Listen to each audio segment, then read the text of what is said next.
שלום לכם ונעים מאוד. אני עורכת הדין מורן גוהר. אני כיהנתי כמשפטנית בבית המשפט לענייני משפחה ואני מתמחה בתחום דיני המשפחה והירושה.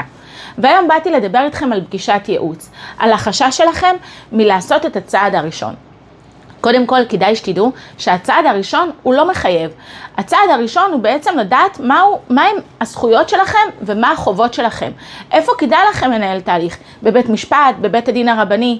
ואל תרגישו לרגע שאם פניתם לעורך דין לבד, מבלי לידע את הצד השני, יש בכך משום בגידה. כי בפועל יש בענייני משפחה את סוגיית מרוץ הסמכויות.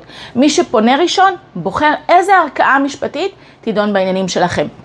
ויתרה מזו, זה מקנה לו 15 יום יתרון משפטי להגיש נגדכם תביעות, כאשר בזמן הזה אתם מושתקים. אז האם אתם רוצים לתת דין וחשבון למי שאינכם מאושרים איתו? עם מי שאתם חושבים לפרק את החבילה? אז קודם כל כדאי שתדעו שלא כל פגישת ייעוץ מובילה להליך גירושין. ופגישת הייעוץ היא תחת חיסיון מוחלט. אנחנו מזמינים אתכם לפגישת ייעוץ לא בכדי חלילה להתגרש, אלא בכדי לדעת מה הזכויות ומה החובות שלכם.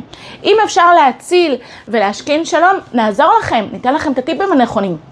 אבל אם חלילה אתם שלמים בהחלטה הזו של לבוא ולפרק את החבילה, ואתם צריכים לדעת מה התוכנית העתידית שלכם, לא רק בפן של הגירושין או בפן של ההסכם, אלא איך אתם קונים בית, איך אתם מתמודדים עם המזונות וכולי, אנחנו כאן בשבילכם. יש לנו 3 סניפים בארץ, ראשון לציון, תל אביב, חיפה, צרו איתנו קשר.